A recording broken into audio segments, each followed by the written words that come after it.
رسول اللہ صلی اللہ علیہ وسلم نے فرمایا جمعہ کے دن اور جمعے کی رات کو کثرت سے مجھ پر درود پڑا کرو، بس جو آدمی مجھ پر ایک دفعہ درود بھیجے گا اللہ اس پر 10 رحمتیں نازل کرے گا۔ ہر بالغ پر جمعہ کے لیے جانا ضروری ہے، اور ہر وہ شخص جس پر جمعہ کے لیے جانا ضروری ہے اس پر غسل ہے، یعنی اس کو لازمی غسل کرنا چاہیے، اللہ ہی کہ کوئی مجبوری ہو۔ تو آپ اپنا اسکیڈول اس طرح بنائیں نا کہ جیسے اگر آپ ہر روز نہاتے پھر تو کوئی مسئلہ نہیں، لیکن اگر آپ ایک دن چھوڑ کے ایک دن نہاتے تو آپ پھر اس طرح اسکیڈول کریں کہ جیسے آپ منڈے کو نہائے، پھر وینسڈے کو نہائے، پھر جمعے کو نہائے، پھر آپ سیٹرڈے سنڈے اگر نہیں بھی نہاتے پھر منڈے، تو اس طرح آپ جمعے کو مس نہیں کریں گے۔ یہ نہیں کہ جمعرات کو نہا کے جمعہ کو چھوڑ دیا، یا جمعہ چھوڑ کے ہفتے کو نہائے، ایسا نہیں کرنا چاہیے۔ علماء نے غسل کے حکم کے بارے میں اختلاف کیا، بعض تو کہتے ہیں یہ واجب ہے، یعنی فرض کے درجے میں ہے، اور جمہور علماء یہ کہتے ہیں کہ مستحب ہے، پسندیدہ ہے، افضل عمل ہے۔ حدیث میں آتا ہے جس نے جمعے کے دن وضو کیا اس نے اچھا کیا، اور جس نے غسل کیا تو یہ افضل ہے۔ صفائی میں مبالغہ ہوتی ہے نا، ویکلی صفائی آپ کو کرنی ہوتی ہے، یعنی جیسے ناخن وغیرہ کاٹتے ہیں یا پھر اپنے زائد بال وغیرہ اتارتے ہیں، تو یہ سب چیزیں اگر جمعے کے دن ہو تو زیادہ بہتر ہے۔ نبی صلی اللہ علیہ وسلم نے فرمایا جو شخص جمعے کے دن اچھی طرح غسل کرے، اچھی طرح سنوار کر وضو کرے، اپنے بہترین لباس میں سے پہنے، یعنی جمعے کے دن باقی دنوں کی نسبت اچھا لباس پہنے، اللہ نے اس کی قسمت میں گھر والوں کی جو خوشبو لکھی ہو وہ لگا لے، یعنی گھر میں جو بھی خوشبو ہے، پھر جمعہ پڑھنے آئے تو لغو کام نہ کرے، 2 آدمیوں کے درمیان جدائی نہ کرے، یعنی 2 لوگ بیٹھے ان کے بیچ میں گھس کے بیٹھ جائے۔ اس جمعے اور دوسرے جمعے کے درمیان کے پورے ہفتے کے گناہ معاف کر دیے جاتے ہیں۔ پھر مسواک کرنا، جمعے کی سنتیں بتاتے ہوئے اپنے فرمایا اور تم پر مسواک کرنا لازم ہے۔ اچھا لباس پہننا، نبی صلی اللہ علیہ وسلم نے فرمایا اگر ممکن ہو تو جمعہ کے لیے اپنے کام کاج کے کپڑوں کے علاوہ 2 کپڑے اور بنا رکھنے میں کیا حرج ہے، اسپیشل ڈریس رکھے جو جمعے کو ہی پہن لیں۔ خوشبو لگانا، یعنی خوشبو لگائے، حدیث میں آتا ہے چاہے وہ عورت کی خوشبو سے ہو، یعنی آپ کی اپنی نہیں، بیوی کی خوشبو پڑی وہی لگا لو، لیکن لگاؤ۔ عمر بن دینار کہتے ہیں انہوں نے جابر رضی اللہ عنہ کو کہتے ہوئے سنا کہ ایک شخص جمعہ کے دن مسجد میں داخل ہوا اس حال میں کہ نبی صلی اللہ علیہ وسلم خطبہ دے رہے تھے، تو آپ نے فرمایا کیا تم نے نماز پڑھی؟ اس نے کہا نہیں، تو آپ نے فرمایا کھڑے ہو 2 رکعتیں پڑھو۔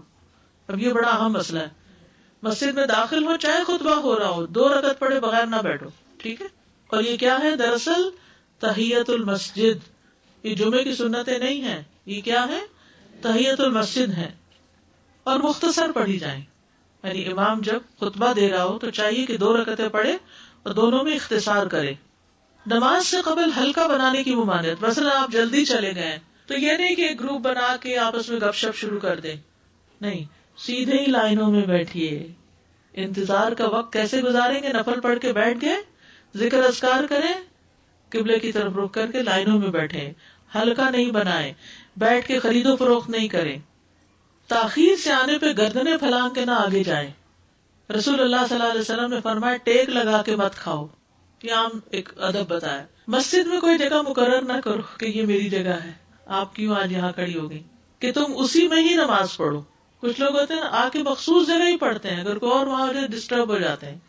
اور جمعہ کے دن لوگوں کی گردنیں نہ پھلانگو، ورنہ اللہ تمہیں قیامت کے دن لوگوں کے لیے پل بنا دے گا، کیونکہ بہت اذیت کی بات ہے نا، بیٹھے ہیں لوگ باقاعدہ بعض اوقات کندھوں پہ ہاتھ رکھ کے اس کو تنگ کر اس کو تنگ کر، تو یہ نہیں کرنا چاہیے۔ جب لوگ مسجد آئے تو پہلی صف میں بیٹھے، یہ نہیں پہلی چھوڑ کے آخری میں بیٹھ جائیں اور پھر لوگ ان کی گردنیں پھلانگتے رہیں، دوسروں کے لیے فتنہ بننا۔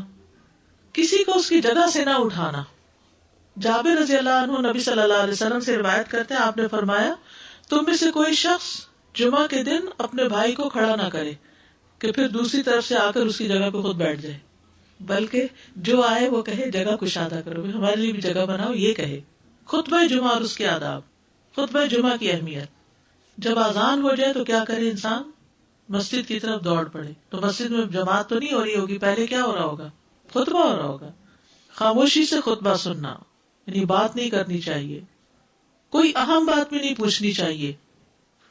ابن مسعود سے روایت ہے کہ انہوں نے ابی ابن کعب سے قرآن کی کسی آیت کے بارے میں سوال کیا جبکہ اللہ کے نبی خطبہ دے رہے تھے، تو انہوں نے اعراض کیا اور کوئی جواب نہ دیا۔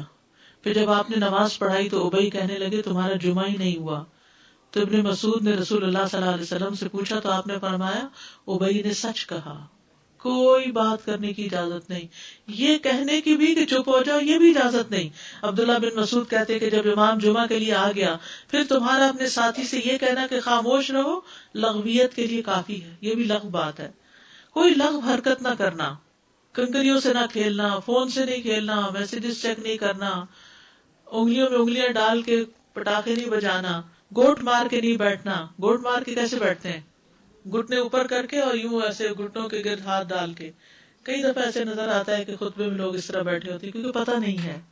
یعنی آپ چوکڑی مار سکتے ہیں. آپ سب سے افضل پوزیشن تو یہ ہے کہ جیسے نماز کے اتحیات میں ہم بیٹھتے ہیں، لیکن کچھ لوگ اس طرح بیٹھ نہیں سکتے، چلے کرسی میں بیٹھے. اگر کرسی نہیں ہے نیچے بیٹھے ہیں تو چوکڑی مار کے بیٹھے، مگر ٹانگیں اس طرح پیٹ کے ساتھ لگا کے گھٹنوں پہ ہاتھ کو بل دے کے اس طرح نہیں بیٹھے. فرض کے بعد 2 رکعت پڑھنا. عبداللہ بن عمر سے روایت ہے انہوں نے رسول اللہ صلی اللہ علیہ وسلم کی نفل نماز کو بیان کیا اور کہا کہ آپ جمعے کے بعد کوئی نفل نماز نہیں پڑھتے تھے حتیٰ کہ واپس تشریف لے جاتے، پھر اپنے گھر میں 2 رکعت پڑھتے تھے.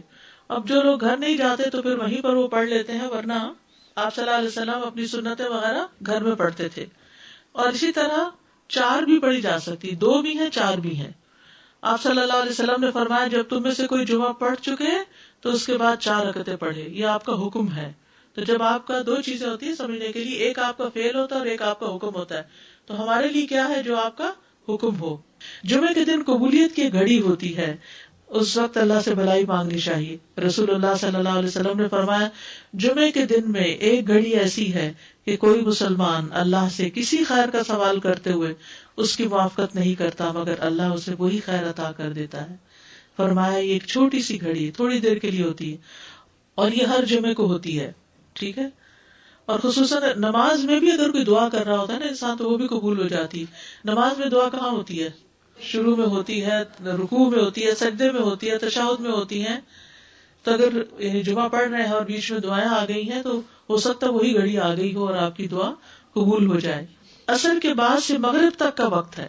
انس بن مالک سے روایت ہے کہ نبی صلی اللہ علیہ وسلم نے فرمایا جمعہ کے دن اس گھڑی کو جس میں دعا کی قبولیت کی امید کی جاتی ہے عصر سے لے کر سورج ڈوبنے تک کے درمیان تلاش کرو، اور دن کی آخری گھڑی ہے. تو اللہ سبحانہ وتعالی ہمیں اس دن کی برکتوں سے فائدہ اٹھانے کی توفیق عطا فرمائے.